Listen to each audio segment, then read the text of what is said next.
Hello friends, my name is Ash, and in this video I'm going to be teaching you the basics of hand sewing. I'm going to go through all of the hand sewing stitches that I use on a regular basis. So if you're just looking for a specific stitch and how to do it, we're going to get straight into it, and there will be timestamps so you can find exactly the stitch you're looking for. So I don't want to hang around, let's just get straight into it. So the first stitch we're going to learn is a running stitch, and I am using a big needle, big thread, and a very obvious piece of fabric. You will not be doing this when you are actually sewing. I'm also demonstrating right-handed. If you are left-handed, I recommend the Birchwood's hand sewing basics tutorial. A running stitch is the simplest of all of the sewing stitches.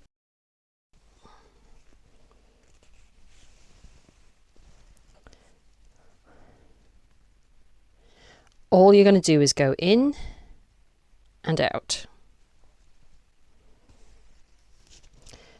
and in and out.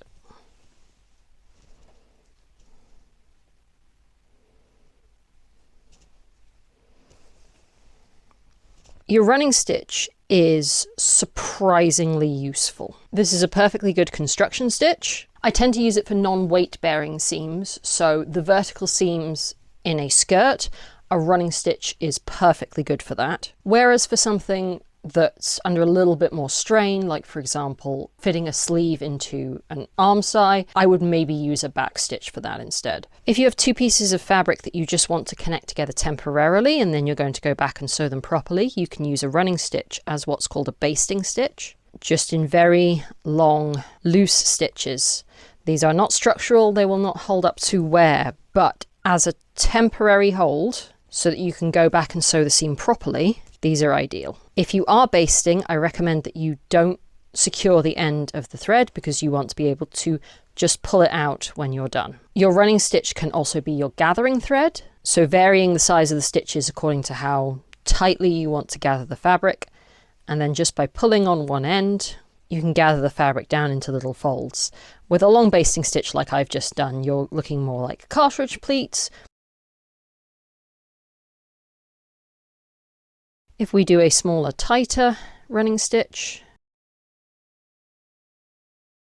you're going to get smaller, tighter gathers. Running stitches can also be used decoratively. If you want some very easy free-form embroidery on maybe a piece of clothing that you've thrifted, running stitches and contrasting thread is a great option. You can also use running stitches in hand quilting, where you're securing together many layers of fabric. There's a couple of hand quilting stitch options, but the running stitch is the most basic one.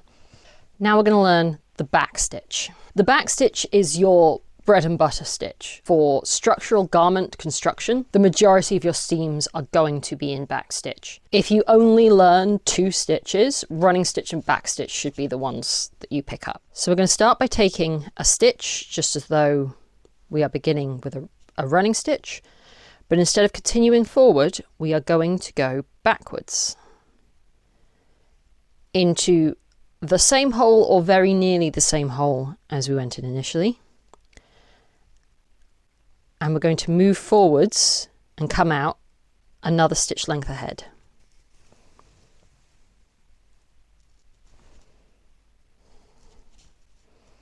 From there, we're going to go backwards again. And come out a stitch length ahead. So what's happening here is that you are essentially going loop, loop, loop, loop. You will have this extra long stitches on the back that will overlap. The back side of a backstitch does look quite messy, just something to be aware of when you are sewing garments and other things where you want a nice finish. But the front side, where you just have a continuous line of stitching, looks incredibly neat and professional. As I said before, the main use for a backstitch is structural seams. Especially if you make your stitches very small and neat, because the thread locks into itself over and over and over again, you can often end up with a line of stitching that is actually stronger than the fabric itself. If you're not going to see the back and it's just the right side that matters, you can also use backstitches decoratively because you get a very neat continuous line of stitches on the outside of the fabric. You can also do what's called a prick stitch or a spaced back stitch, which instead of going all the way back to the last stitch, you can take a much shorter stitch on the top side. This is great for when you don't want a really obvious line of stitching on the outside of the garment. You just want tiny pinprick stitches, but you still want some of the strength of the back stitch. Is particularly good for example, hem finishes, where you really don't care what the inside looks like, but you want the outside to be as unobtrusive as possible. If you are making costumes that you do not intend to be wearing and washing regularly, a spaced back stitch is a great option. It's quicker, looks a tiny bit less obvious from the outside. You can also combine the two, so you can do several running stitches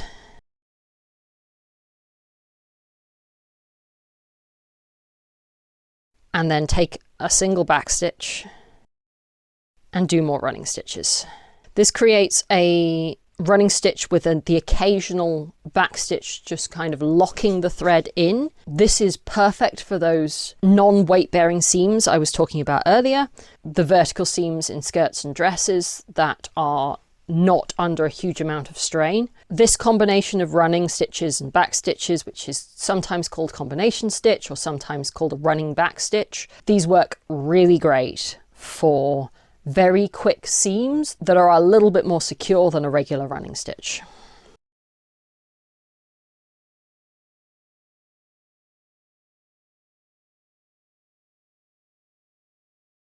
The Whipstitch feels like it's become a lot more popular in recent years than certainly when I started sewing. It's very heavily used in historical sewing, but once you've got it in your toolkit, it's incredibly useful. A Whipstitch, very simply, goes around an edge in a spiral.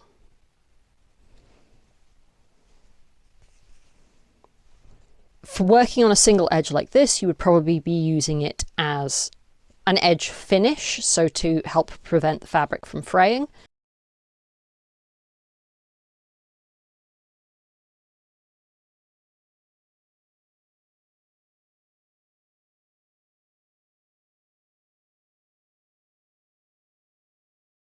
However, if you have two edges that you want to join, a Whipstitch makes for a very neat and small seam. It's not as secure as a backstitch, but for certain seams, it makes the most sense.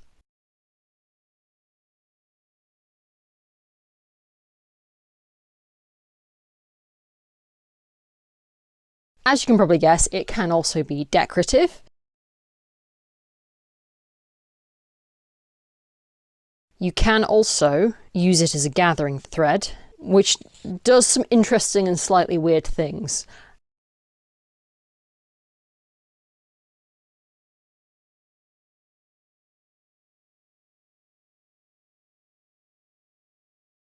These days, the most common place I see Whipstitches used outside of historical sewing is in English paper piecing, which is two very specific niches, but I do think it's a great little stitch to have in your repertoire because it's quick, it's surprisingly resilient, and done neatly, it's usually quite appealing to look at in a way that a lot of very structural stitches sometimes aren't. Next up we have the Whipstitch's big brother, the felling stitch. A felling stitch is basically a whip stitch, but when you are attaching one layer of fabric to a larger layer of fabric. For example, sewing up a hem or finishing a seam allowance. You're following the same spiraling stitch pattern. You're taking a fairly straight stitch through the outside of the fabric, coming up in the seam allowance, and then you are spiraling around to go into the outside fabric again, coming up inside the seam allowance.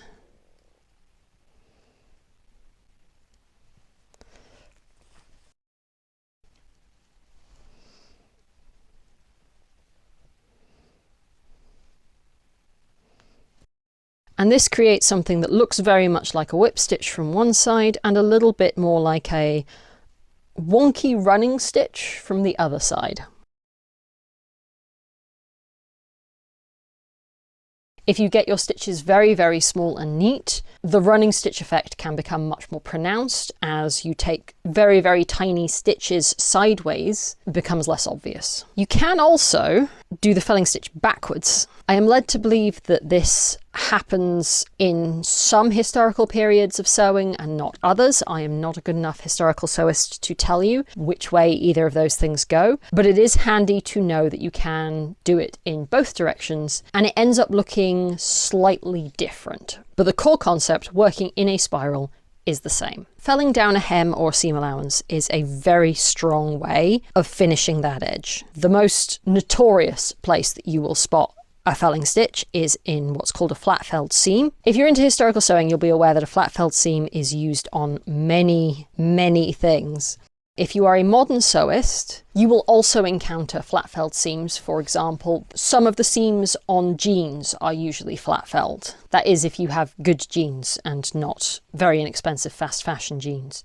While we're talking about hems and hem finishing, let's talk about the catch stitch. The catch stitch is kind of a circus stitch. It has one or two very specific uses, and that's it. But when you do need to use it, you'll be very glad that you know it, because it's a situation where other stitches really struggle. I find it's helpful to think of a catch stitch as working backwards. So whichever side is natural for you to start on the seam, start at the other end. And once again, we're working on a hem or a seam allowance, so a top layer of fabric and a bottom layer of fabric. You're going to take a little backwards stitch into the top fabric, and then you're going to work backwards along and take another little stitch into the hem fabric.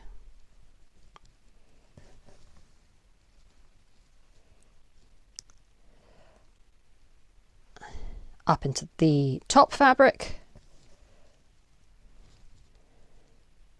and backwards into the hem.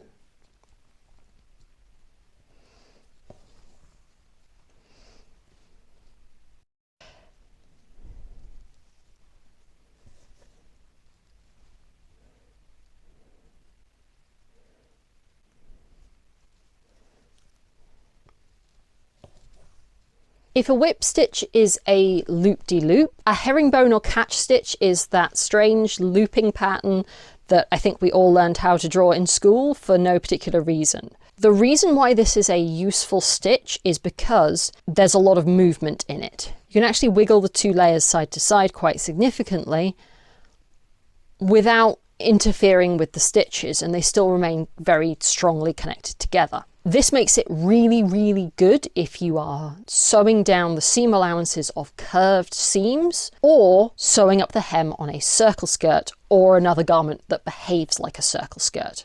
While we're talking about very specific stitches, very specific but useful applications, let's talk about the slip stitch or ladder stitch. Quite often, if you are sewing something that is bag lined or otherwise becomes an enclosed hole, for example, if you're making a plushie, you're going to find that all of your seams have been stitched, you turn it inside out, but then you still have a hole that you had to turn everything out through. A ladder or slip stitch is the most unobtrusive way that you can close this up.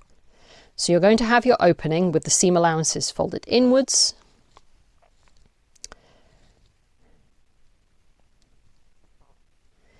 And you're going to take bite out of the edge of one side, then you're going to jump across and take a bite out of the edge of the other side.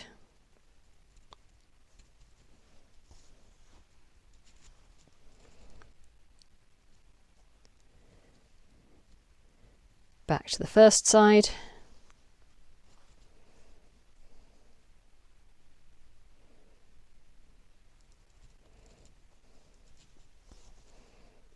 The next,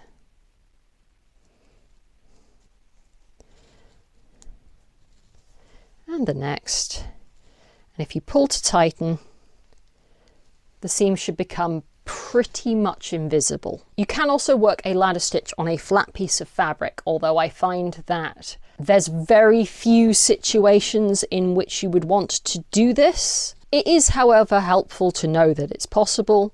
Once again, you take a simple stitch from one side and the other.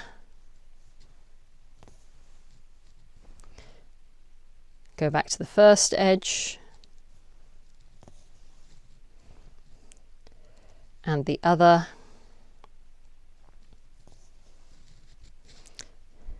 And when you are ready, you can pull on the thread to join it. Hello friends, and welcome to the community ad space portion of the video. Just a reminder, ad space is a flat fee. It is available on my Ko-fi page and you can do many things with it. This is my personal effort to move away from reliance on sponsors, many of whom you've seen a million times and some of whom I think we all agree are a little shady. Instead, you can hear from the lovely individuals who've chosen to use their hard-earned cash to support the channel, of which I am incredibly thankful. Silvers. They came from nowhere. Women found streaks of silver in their hair and on their skin, and with that silver came the power to burn. The King's Silver is a medieval fantasy novel by Lissa Medana, set in the Kingdom of Aratan, where magic is creeping in. Goblins and silvers are appearing in what was once a mundane world, and it's shaking a kingdom recovering from a civil war. Can a peasant woman bonded to the crown prince survive the hazards of the court? And can that prince survive the threats from the outside? Check out Lissa's website at alwaysanotherchapter.co.uk for this and many other novels. The transverse ocarina is an Italian wind instrument most known for its haunting or ethereal tone. They are often marketed as easy, but capable of way more than people are aware. Serious Ocarina Player enables you to learn the ocarina as a serious performance instrument. The book is written with a bottom-up, details-first teaching approach, with 300 pages in the first edition, expanded to 500 pages in the upcoming second edition. It covers how the instrument and music practice works, enabling you to create exercises to master the music that inspires you. You can find out more at pureocarinas.com/serious ocarina player book. And finally, James has chosen to use his ad space for me to tell you bird facts. Remember that fledglings, young birds with feathers, are commonly left on the ground by their parents, and you do not need to interfere unless they are injured. And we could have left it there, but I told him he had more time, so the common swift louse is about the size of a housefly. Swifts are not very big, so each louse consumes an estimated 5% of its host's blood with each feeding. Feeding occurs every 5 days. Despite this, no negative effects on swifts have been observed. This is good, because during the breeding season, up to 70% of the adult swift population have at least one louse. The wings of the louse are basically vestigial and they can barely be used for flight. Lice therefore spread not between adult swifts, but to their offspring. When this was studied in the UK, one nest with just 3 eggs had 20 lice, and each individual leg of the louse grips onto swifts with the force of 1,000 times the weight of the louse. I regret telling James he had more time, but I hope you have enjoyed these bird facts. Many thanks to all of my lovely sponsors, and now back to the video. Earlier on we talked about basting, which is long, loose running stitches to secure 2 pieces of fabric together. You can also do something called tacking, basically the same idea, but in a much more localized way. So if basting is a line, tacking is a point. You can also use this to do something called Tailor's tacks. So if you have, for example, the point of a dart that you have marked on one side of a piece of fabric, and you've cut those pattern pieces out double so you have a second side that you haven't marked yet, you can make the loops, keep them nice and loose, pull the 2 sides apart, and now you've transferred that point onto both sides of the fabric on both pieces. So a tack to keep everything in place could be quite neat and tight, and that would be completely fine, but if we want to use it, thread mark the point, leave it nice and loose,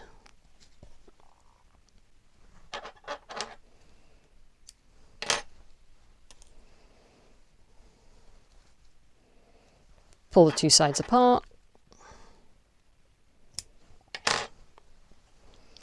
and and both your points are marked. The next stitch I'm going to teach you is a little bit of a weird one. It's the pad stitch. I'm going to be teaching you the pad stitch as a useful way for securing together layers of fabric temporarily. What you're going to do is take a horizontal stitch through all your layers of fabric, and then you work vertically to take another horizontal stitch in line with your previous one.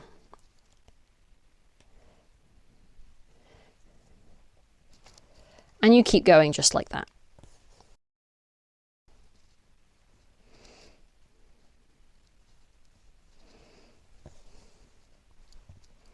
If you need to work in the other direction, you just turn the fabric around.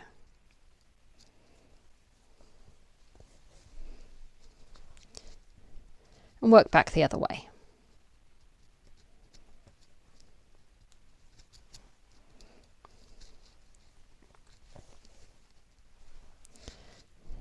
If you're working with a lot of layers of fabric, you might find that this is better for you than running stitch basting or targeted tacking. That really comes down to personal preference, the kind of project you're working on, the kind of fabrics you're using. There is also pad stitching, the tailoring technique. For this, you are using the same stitch, usually much smaller and much neater.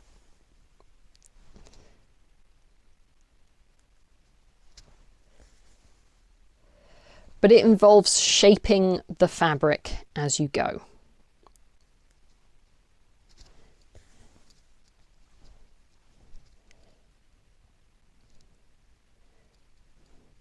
If you've ever wondered why suit jackets always have such a wonderful shape in their collars and fronts, although these days in most mass-produced suits you are going to be getting something that has been machine pad stitched, bespoke tailors will still work by hand. And before you ask, because someone always does, no, you can't buy a pad stitching machine. They are tens of thousands of pounds and you need 2 of them because the machine will be either right or left.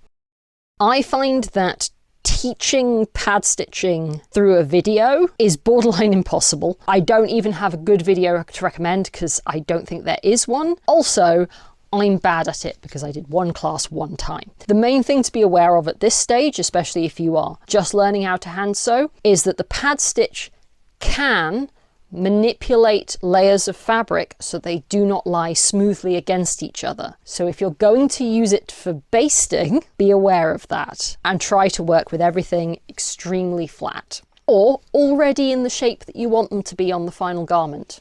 The blanket stitch is not the most useful of stitches. It's one that a lot of people don't use once they've progressed beyond very basic sewing, but it is, I think, handy to have in your repertoire, if for no other reason than it is a really cute decorative stitch. It's also your introductory knotted stitch. A blanket stitch is worked at the edge of a piece of fabric, and what you do is you take a stitch and then thread the needle through the loop that you've created.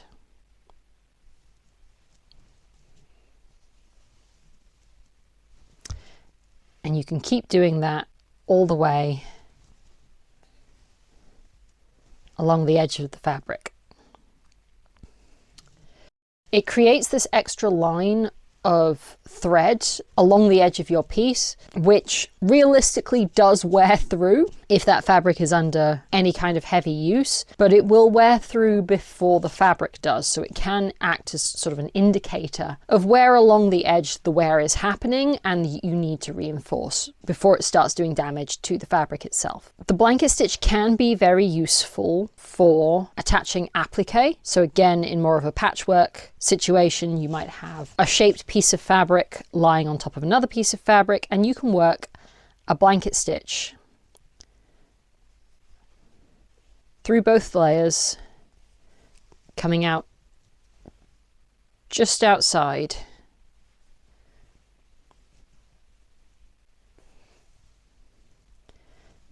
the edge of your patch.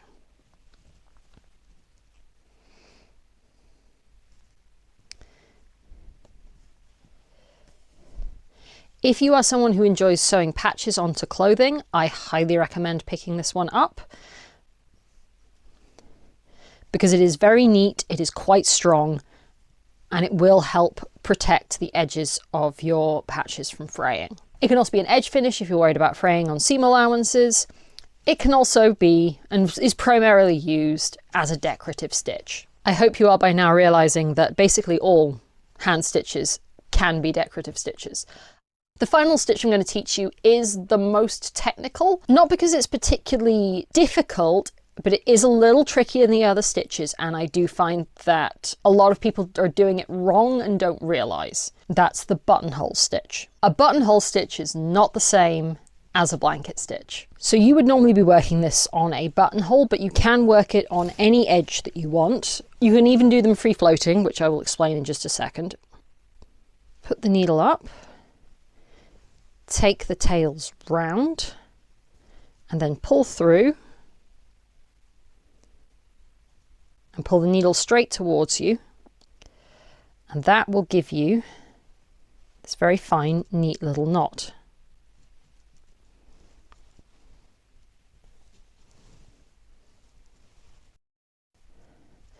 Or you can pre-make the loop by putting the thread all the way around, take the needle up,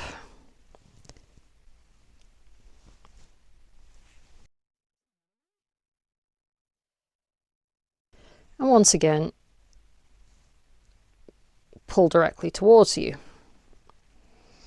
Either way, you're creating this very dense line of knots along the edge of the fabric. The reason this is better than a blanket stitch is because there's just more thread there, and buttonholes are a very high wear area. Buttonholes could be an entire video all on their own, and they are. Vincent Briggs already made that video. I will link it. He explains far better than I ever could all the different steps of doing a buttonhole, so if that's something you want to learn, I recommend checking that video out. This video is just to introduce you to the idea of the buttonhole stitch and maybe let you get a little bit of practice in before you go on to making your own buttonholes. You can also use buttonholes to make loops, or what are called worked bars. In this situation, I'm going to do a bar.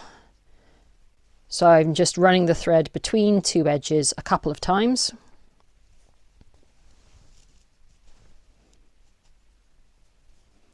With a gap. Equally, you could do a loop off the edge of the fabric, again just in thread. You can work buttonhole stitches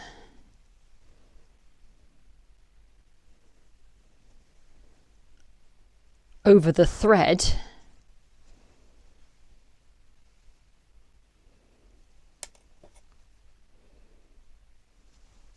to create something very resilient. Well, thank you for watching this video. If you're new here, hi. As I said, my name's Ash. My pronouns are they, them, or he, him, and I mostly make content around costuming for events, specifically LARP. You will see LARP content on this channel. I am on a personal mission to convince all of you to try fancy dress grown-up make-believe games. We've all been inside for too long, we need to go out and play. I did, however, promise that I would make more beginner-focused content this year, since a lot of my tutorials are aimed at people who already have a decent understanding of sewing. And while it feels like there were a million how to hand sew tutorials 4 or 5 years ago, many of those have disappeared now. So here we are. If everything goes according to plan, later in the year I will be following this up with a beginner's guide to machine sewing, because let's be honest, that is what most of us do most of the time. And I think we can often run into the trap of glamorizing hand sewing in a way that makes machine sewing seem kind of cheap and nasty. It's not. Machines are great. Have you seen these things? They are revolutionary objects that have remained more or less unchanged for 100 years. How many things do you have in your house that you can say that about? Anyway, don't forget to like, comment, and subscribe to keep the YouTube gods happy. Down in the description box, you'll find links to follow me on other platforms, or you can become a channel member or head over to my Ko-fi where you can make a one-off or recurring donation to support this channel. Channel members get a couple of extra perks. Over on Ko-fi, you can buy ad space to be featured in my next video, but no matter how you choose to support the channel, I couldn't do what I do without your help. And I think that's about all from me, so dream big. I'll see you next time.